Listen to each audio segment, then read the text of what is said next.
Hello viewers, আজকে আমরা খুবই গুরুত্বপূর্ণ একটি বিষয় নিয়ে আলোচনা করব। তা হচ্ছে জন্মের সময় শিশুর ওজন কম হওয়ার কারণ এবং করণীয় কী রয়েছে তা আজকে আমরা আলোচনা করব। তো আসলে আমরা জেনে নিই জন্মের সময় শিশুর ওজন কম হওয়ার কারণগুলো কী কী রয়েছে এবং কম ওজন হলে বাচ্চাকে কোন ধরনের পরিচর্যা করতে হবে এবং করণীয় কী রয়েছে তা আজকে আমরা বিস্তারিত আলোচনা করব। জন্মের সময় শিশুর স্বাভাবিক ওজন খুবই গুরুত্বপূর্ণ এবং শিশুর ওজন যদি 2.5 কেজির কম হয় তাহলে খুবই ভাবার বিষয় রয়েছে।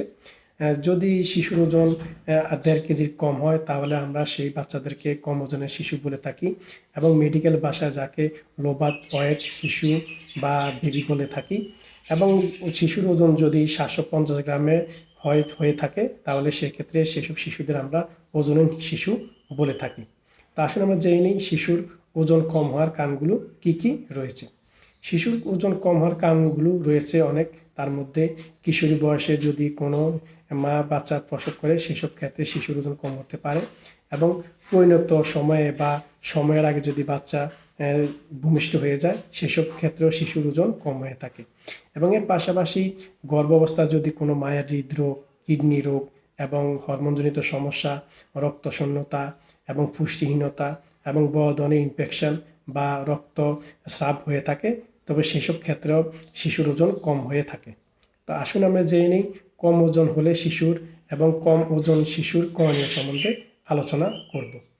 শিশুর ওজন কম হলে শিশুকে দ্রুত মায়ের বুকে দুধ পান করাতে হবে এবং এর পাশাপাশি শিশুকে যদি বুকে দুধ না পান করতে পারে তাহলে অবশ্যই নাকে নল দিয়ে বাচ্চাকে দুধ পান করাতে হবে এবং আমরা অবশ্যই শিশুকে প্যাকেটজাত দুধ অথবা তলা দুধ খাওয়ানো যাবে না। অন্যান্য স্বাভাবিক শিশুর মতোই কম ওজনের শিশুকে সময়মতো টিকা এবং ভ্যাকসিন দিতে হবে এবং কম ওজনের শিশুকে যারা যত্ন করবেন তারা অবশ্যই সবসময় পরিষ্কার পরিচ্ছন্নতা থাকতে হবে। এসব শিশুর রক্ত স্বল্পতা, বুদ্ধির বিকাশ, দৃষ্টি ও শ্রবণ শক্তি ঠিক সবসময় মনিটরিং এবং পরীক্ষা করতে হবে। বিশেষ করে 12 মাস থেকে 18 মাস পর্যন্ত এসব খেয়াল রাখতে হবে। এসব শিশুর যথাযথ যত্ন এবং পুষ্টির দিক বিবেচনায় রাখতে হবে এবং 12 মাস পর্যন্ত শিশুকে ক্যালসিয়াম এবং আয়রন জাতীয় ওষুধ এবং খাবার দিতে হবে।